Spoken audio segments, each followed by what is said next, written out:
Hello friends, मेरे स्पामिस्ट्री and astrology video channel पे आपका स्वागत है। तो आज हम एनालिसिस करेंगे सैंड का और चेक करेंगे इसमें क्या क्या नई चीज़ें हमें सीखने के लिए मिलती हैं। तो एज यूजुअल शुरू करूँगा फिंगर्स के एनालिसिस से, उसके बाद चेक करेंगे फिंगर्स की सेटिंग को एंड माउंट्स को, और सबसे लास्ट में हम चेक करेंगे लाइंस को। इस तरह से पूरे हैंड का जो एनालिसिस हम कंप्लीट करेंगे। तो चलिए मैं शुरू करने जा रहा हूँ, साथ साथ ड्रॉ करता जाऊंगा आपके लिए ताकि आपको समझने में कोई दिक्कत ना हो। दोस्तों, वीडियो शुरू करने से पहले आपको बताना चाहूँगा, यह जो नंबर आपको आपकी स्क्रीन के ऊपर नज़र आ रहा है, यह मेरा व्हाट्सएप नंबर है। अगर आप भी अपने हाथ की वीडियो बनवाना चाहते हैं या फ़ोन कंसल्टेशन लेना चाहते हैं तो आप हमें व्हाट्सएप के ज़रिए, सिग्नल के ज़रिए या फिर टेलीग्राम के ज़रिए मैसेज सेंड कर सकते हैं। यहाँ पर आप देख सकते हैं इनकी जो हथेली है कुछ इस तरह से एक स्क्वायरिश फॉर्मेशन में नज़र आ रही है, जो इंडिकेट करती है एक हार्डवर्किंग टाइप की नेचर को। और अगर इनकी फिंगर्स को चेक किया जाए तो काफ़ी थिक फिंगर्स यहाँ पे नज़र आ रही हैं। सभी फिंगर्स के ऊपर आपको कुछ बारीक सीधी खड़ी रेखाएं, कुछ इस तरह की रेखाएं भी नज़र आएंगी। ऐसी रेखाओं का होना काफ़ी अच्छा माना जाता है। अगर सभी फिंगर्स पर ऐसी रेखाएं मौजूद हों तो नेटिव मिलनसार स्वभाव का रहता है, दूसरों के साथ बहुत अच्छे से तहजीब से पेश आने वाली नेचर ऐसे व्यक्ति की देखी जा सकती है। अगर हम इनकी पर्टिकुलर फिंगर्स की बात करें तो आप यहाँ पर देखेंगे इनकी तर्जनी उंगली आपको थोड़ी शॉर्ट नजर आएगी। अगर हम कंपेयर करते हैं इनकी सूर्य फिंगर के साथ तो यह फिंगर थोड़ी शॉर्ट है, जिसकी वजह से नेटिव को प्रवास करना पड़ सकता है। परिवार की तरफ से मिलने वाले सुखों में कमी इस तरह की शॉर्ट फिंगर की वजह से रह सकती है। ऐसे व्यक्ति कई बार घर से दूर जाकर किसी दूसरे स्थान पर बस जाते हैं, विदेश जाकर बसने की संभावनाएं इस तरह की तर्जनी उंगली होने की वजह से प्रबल रहती हैं। ओवरऑल यह फिंगर बिल्कुल सीधी है, जिस वजह से एक नॉलेजेबल पर्सनैलिटी रहेगी। काफ़ी थिक फिंगर नज़र आ रही है, जिस वजह से अच्छी एनर्जी एंड स्टेमिना भी इनके भीतर देखा जा सकता है। अगर हम इनकी शनि की बात करें तो आप यहाँ पर देख सकते हैं शनि फिंगर लंबाई में बहुत अच्छी है, काफ़ी थिक है, जिस वजह से ऐसे नेटिव बहुत ही मेहनती नेचर के होते हैं। एक डिसिप्लिन्ड पर्सनैलिटी ऐसे व्यक्ति की देखी जा सकती है। एक न्यायप्रिय नेचर, एक अनुशासन प्रिय नेचर ऐसे व्यक्ति की रहती है जिनकी शनि फिंगर स्ट्रांग हो। ऐसे व्यक्ति अपनी इन्हीं क्वालिटीज की वजह से जीवन में काफ़ी अच्छी तरक्की कर पाने में कामयाब हो जाते हैं। अगर हम बात करें इनकी सूर्य फिंगर की, आप यहाँ पर देखेंगे सूर्य फिंगर लंबाई में ज़्यादा काफ़ी लंबी नज़र आ रही है। खासतौर पर कंपैरेटिवली इनकी तर्जनी के मुकाबले यह फिंगर बहुत अधिक लंबाई में है और शनि फिंगर के बिल्कुल टॉप के करीब पहुँचती हुई। इस तरह की सूर्य फिंगर का होना नेटिव को काफ़ी अच्छी क्रिएटिविटी वाली क्वालिटीज़ देता है, काफ़ी अच्छी आर्टिस्टिक क्वालिटीज़ ऐसे व्यक्ति के भीतर देखी जा सकती हैं। साथ ही साथ ऐसे नेटिव जिनकी सूर्य फिंगर लंबी होती है एक बहुत अच्छा सोशल सर्कल बना पाने में कामयाब रहते हैं।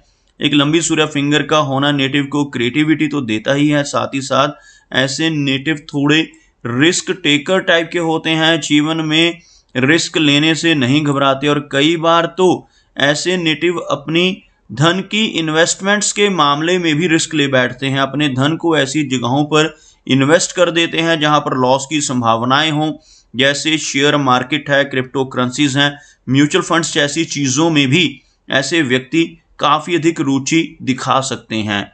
बात करते हैं इनकी सबसे छोटी यानी मरकरी फिंगर की, तो आप यहाँ पर देखेंगे हल्की सी लो सेट होती हुई इनकी मरकरी फिंगर नज़र आ रही है, जिसकी वजह से नेटिव की नेचर थोड़ी शाई रह सकती है। हम यहाँ से एक लाइन ड्रॉ करते हैं, कुछ इस तरह की एक रेखा बनती हुई, जिसमें आप देखेंगे यह फिंगर थोड़ा नीचे से शुरू हो रही है और साथ ही साथ इनकी यह जो तर्जनी उंगली है यह भी हल्का सा लो सेट है। तर्जनी उंगली का लो सेट होना नेटिव को प्रवास करवाता है। इस फिंगर के लो सेट होने की वजह से नेटिव की नेचर थोड़ी शाई हो सकती है, लेकिन ओवरऑल यहाँ पर इनकी जो सबसे छोटी फिंगर है लंबाई में काफ़ी अच्छी है, सूर्य फिंगर के टॉप फैलेंज तक पहुँच रही है। इस तरह की फिंगर का होना काफ़ी अच्छे कम्युनिकेशन स्किल्स को इंडिकेट करता है। ऐसे नेटिव अपने स्ट्रॉन्ग कम्युनिकेशन स्किल्स और काफ़ी अच्छे बिजनेस एक्यूमेन की वजह से जीवन में काफ़ी अच्छी तरक्की कर पाने में कामयाब रहते हैं। फिंगर्स के बीच में यहाँ पर गैप्स नहीं हैं, काफ़ी सटी हुई फिंगर्स आपस में आप देख पाएंगे, जिसकी वजह से नेटिव की मनी मैनेजमेंट बहुत अच्छी रहती है। ऐसे व्यक्ति धन को अच्छे से मैनेज करना अपने जीवन में बाखूबी सीख जाते हैं। चलिए आगे बढ़ते हैं और चेक करते हैं इनके सभी माउंट्स को। उसके बाद हम चेक करेंगे इनकी सभी रेखाओं को। सबसे पहले बात कर लेते हैं इनके मरकरी माउंट की। आप देख सकते हैं भले ही यह माउंट हल्का सा लो सेट है, उसके बावजूद काफी उभरा हुआ यह पर्वत आपको नजर आएगा। इस माउंट के ऊपर आपको कुछ इस तरह की छोटी छोटी रेखाएं नजर आएंगी। इस तरह की रेखाओं का होना इंडिकेट करता है कि नेटिव के भीतर काफी अच्छी हीलिंग क्वालिटीज रहने वाली हैं। ऐसे व्यक्ति दूसरों की प्रॉब्लम्स को समझने वाले होते हैं। अपने शब्दों से, अपने कर्मों से, अपनी सलाह या कंसल्टेशन से लोगों की प्रॉब्लम्स को दूर करने की काबिलियत इनके भीतर रहती है। इस तरह की रेखाओं का होना नेटिव के बिजनेस एक्यूमेन को भी काफी ज्यादा स्ट्रॉन्ग करता है। अगर इन सूर्य पर्वत की बात करें तो यह माउंट बिल्कुल फ्लैट है। यहाँ पर एक से अधिक रेखाएं मौजूद हैं, जिस वजह से नेटिव मल्टीटास्किंग होगा। ऐसे व्यक्ति एक ही समय पर काफी सारे काम एक साथ करने वाले होते हैं। इस तरह की खड़ी रेखाएं अगर सूर्य पर्वत के ऊपर मौजूद हो तो नेटिव का फोकस किसी भी एक विषय पर पूरी तरह से नहीं हो पाता, और ऐसे नेटिव को नेम एंड फेम और यश भी लेटर एज में चलकर मिल पाता है। क्योंकि अगर यह रेखा लंबी हो, कुछ इस तरह की लंबी रेखा किसी व्यक्ति के हाथ में हो, तो यह नेटिव को पहले यानी छोटी एज में ही काफी अच्छा नेम एंड फेम दिलवा सकती है। लेकिन इस तरह की रेखा का होना जो हार्ट लाइन के बिल्कुल ऊपर मौजूद हो, नेटिव को लेटर एज में लाभ देती है। शनि की बात की जाए तो आप यहां पर देखेंगे शनि माउंट बिल्कुल फ्लैट है। शनि रेखा यहां पर बहुत अधिक लंबाई में नहीं है। यहां से शुरू होने वाली शनि रेखा आप इनके हाथ में इनकी मस्तिष्क रेखा के ऊपर ही देख पाएंगे। इस तरह की शनि रेखा का होना इंडिकेट करता है कि नेटिव को 36 वर्ष की एज के बाद बहुत अच्छी तरक्की मिलने वाली है। उससे पहले नेटिव को काफी सारे अप्स एंड डाउन्स में से गुजरना होगा।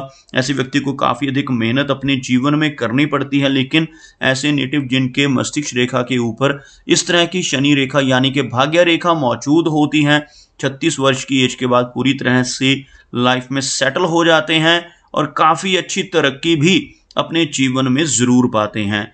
अगर हम देखें इनके शनि पर्वत पर और रेखाओं को तो आपको नजर आएगा यहाँ पर कुछ और खड़ी रेखाएं। इस तरह की रेखाओं का होना इंडिकेट करता है कि नेटिव की ओल्ड एज काफी कंफर्टेबल रहेगी। ऐसे व्यक्ति के पास ओल्ड एज में भी काफी अच्छा धन रहता है और कुछ ना कुछ सोर्स ऑफ इनकम बने रहते हैं। अगर हम बात करें इनके गुरु पर्वत की, आप देखेंगे यह माउंट लो सेट है, लेकिन फिर भी यह काफी उभरा हुआ है। और साथ ही साथ आपको कुछ इस तरह की रेखाएं, जैसे यहाँ से नीचे से ऊपर की तरफ चलने वाली रेखाएं, कुछ छोटी छोटे ऑफशूट्स भी आपको नजर आएंगे। इस तरह की रेखाएं अगर गुरु पर्वत के ऊपर मौजूद होती हैं तो इन्हें प्रोग्रेस लाइंस का नाम दिया जाता है। और ऐसे व्यक्ति को जीवन में बहुत अच्छी प्रोग्रेस करने के मौके मिलते हैं। ऐसे नेटिव 36 की एज के बाद लगातार तरक्की करते हैं और काफी अच्छी ऊंचाई तक पहुंचते हैं। इनके अंगूठे के ऊपर बुद्धाजाई का चिन्ह थोड़ा हल्का बन रहा है, लेकिन यहाँ पर इस तरह का साइन होना, यह आप देख सकते हैं कुछ इस तरह का एक साइन जिसको हम बुद्धाजाई का चिन्ह कहते हैं, अगर अंगूठे के ऊपर बन रहा हो तो नेटिव की सिक्स सेंस बहुत अच्छी होती है। आने वाली घटनाओं का पूर्वाभास ऐसे व्यक्ति को बाखूबी हो जाता है। बात करते हैं इनकी मेजर लाइंस की। आप यहाँ पर देखेंगे इनकी जो हार्ट लाइन है काफी कर्व्ड है। इस तरह की हार्ट लाइन का होना नेटिव को काफी इमोशनल और केयरिंग नेचर का बनाता है। कुछ इस तरह की रेखा जो एक बहुत ही अच्छे कर्व में नजर आ रही है, ऐसे नेटिव दूसरों की केयर करने वाले होते हैं। काफी अच्छे हृदय के मालिक ऐसे व्यक्ति देखे जा सकते हैं जिनकी हार्ट लाइन इस तरह से कर्व्ड हो। जिन लोगों की हार्ट लाइन सीधी होती है ऐसे व्यक्ति बहुत ही प्रैक्टिकल होते हैं, लेकिन ज्यादातर इस तरह की रेखा को अच्छा माना जाता है। अगर हम देखें इनकी माइंड लाइन को, आप यहाँ पर देखेंगे इनकी मस्तिष्क रेखा की एक ब्रांच नीचे की तरफ झुक रही है। कुछ इस तरह की माइंड लाइन जिसमें से एक ब्रांच का नीचे की तरफ झुकना और दूसरी ब्रांच का इस तरह से सीधा निकल जाना और एक फोर्क बनाना इंडिकेट करता है कि नेटिव के भीतर काफी अच्छी क्रिएटिविटी का लेवल रहेगा। ऐसा व्यक्ति काफी अच्छा आर्टिस्ट या राइटर भी बन सकता है। लेकिन जिन लोगों के हाथ में यह रेखा इस तरह से झुकती है नीचे की तरफ, चंद्र पर्वत की तरफ, इनकी इमेजिनेशन करने की कैपेबिलिटी काफी अधिक रहती है। ओवर थिंकिंग की समस्या का सामना भी ऐसे व्यक्ति को करना पड़ सकता है। अगर ऐसा व्यक्ति जिसके हाथ में इस तरह का फोर्क बन रहा हो और एक ब्रांच नीचे की तरफ झुक रही हो, अगर किसी क्रिएटिव काम में पड़ जाए कोई आर्टिस्टिक काम अपने जीवन में करने लगे, चाहे हॉबी के तौर पर ही करने लगे, तो यह रेखा अच्छे फल देती है। अदरवाइज इस तरह की बाइफोर्क माइंड लाइन का होना नेटिव को थोड़ी स्ट्रेस या तनाव की समस्या भी दे सकता है। ओवरऑल इनकी मेमोरी काफी अच्छी रहने वाली है। अगर हम बात करें इनकी लाइन ऑफ लाइफ की, तो आप यहां पर देखेंगे डबल होती हुई लाइफ लाइन। इस तरह की रेखा का होना बहुत अच्छा माना जाता है, क्योंकि साथ में एक स्पोर्टिव लाइन और चल रही हो तो नेटिव की एनर्जी एंड स्टैमिना और अधिक बढ़ जाता है। यह जो रेखा है, इस रेखा को लाइफ की लाइन कहेंगे या बाहर की तरफ निकल के चल रही है। इस तरह की रेखा जब मून माउंट की तरफ बढ़ती है तो यह नेटिव को घर से दूर सेटल होने में हेल्प करती है। साथ साथ एक रेखा आपको और नजर आएगी, यह रेखाएं जो अंदर की तरफ होती हैं इन्हें हम मंगल की रेखाएं कहते हैं। हाथ में इस तरह की बिल्कुल क्लियर मंगल की रेखाएं मौजूद हों तो नेटिव की एनर्जी एंड स्टैमिना काफी अधिक रहता है। ऐसे व्यक्ति लाइफ में बहुत अच्छी प्रॉपर्टी बना पाने में भी कामयाब रहते हैं जिनके हाथ में इस तरह की मार्स लाइंस मौजूद हों। इस तरह की रेखाओं का होना नेटिव को थोड़ा अग्रेसिव नेचर का भी बनाता है। आप देख सकते हैं इनकी लाइफ लाइन बहुत अच्छी लंबाई में है। लाइफ लाइन का अच्छी लंबाई में होना लंबी उम्र को इंडिकेट करता है। जिस तरह से इनके हाथ में एक लंबी जीवन रेखा नजर आ रही, तो लगभग 80 के आसपास की एज इनकी रहने की संभावनाएं आप इस तरह की लंबी लाइफ लाइन की वजह से देख सकते हैं। अब देखेंगे यहाँ पर इनके हाथ में इस एरिया में आकर एक फिश जैसी आकृति बनती हुई भी आपको नजर आएगी। कुछ इस तरह का चिन्ह आप यहाँ पर देख पाएंगे। ऐसा चिन्ह केतु पर्वत के ऊपर, यह जो एरिया रहता है इसको केतु माउंट कहा जाता है, यहाँ पर बन रहा हो तो यह चिन्ह नेटिव को जीवन में कई बार लंबी दूरी की यात्राएं करवाता है। फॉरेन ट्रैवल के चांसेस काफी अधिक रहते हैं। इनहेरिटेंस या इंश्योरेंस के जरिए नेटिव को जीवन में धन मिल सकता है। इस तरह के चिन्ह का होना नेटिव को जीवन में कई बार सडन वेल्थ गेन्स देता है। अगर हम देखें इनके शुक्र पर्वत को, आप यहाँ पर देखेंगे यह जो माउंट है वीनस का माउंट कहलाता है। उभरा हुआ शुक्र पर्वत नेटिव को जीवन में हर तरह की सुख सुविधाएं देगा। इस तरह का वीनस माउंट होना नेटिव को जीवन में हर तरह की लग्जरीज दिलवाता है, लेकिन साथ ही साथ इस माउंट के ऊपर इस तरह की आड़ी रेखाओं का होना नेटिव के रिलेशनशिप्स के लिए अच्छा नहीं माना जाता। ऐसी रेखाएं होने से नेटिव को अपने लव रिलेशनशिप्स में या मैरिड लाइफ में दिक्कतों का सामना करना पड़ सकता है। इन्हें हम वरी लाइंस भी कहते हैं। ऐसी रेखाएं होने से परिवार की तरफ से कुछ ना कुछ चिंताएं नेटिव को परेशानी दे सकती हैं। अगर हम इनके चंद्र पर्वत की बात करें तो अंदर की तरफ दबता हुआ माउंट यहाँ पर थोड़ा सा कमजोर हो रहा है, और मस्तिष्क रेखा का इस तरह से नीचे की तरफ झुकना, ये दोनों चीजें नेटिव को थोड़ी एंग्जाइटी की समस्या दे सकती हैं। अदरवाइज कोई मेजर प्रॉब्लम यहाँ पर हमें इनके मून माउंट के जरिए नजर नहीं आ रही। तो दोस्तों ये कुछ एनालिसिस थे इनके हैंड के बारे में, और मेरी कोशिश यही रहती है कि सभी सवालों के जवाब एक ही वीडियो के थ्रू दे पाऊं, लेकिन फिर भी कोई ना कोई चिन्ह या सवाल रह जाता है। तो इनसे रिक्वेस्ट है कि अगर इनका कोई क्वेश्चन पेंडिंग है तो मुझे व्हाट्सएप पे मैसेज करें। मेरा वीडियो वॉच करने के लिए आपका बहुत बहुत धन्यवाद।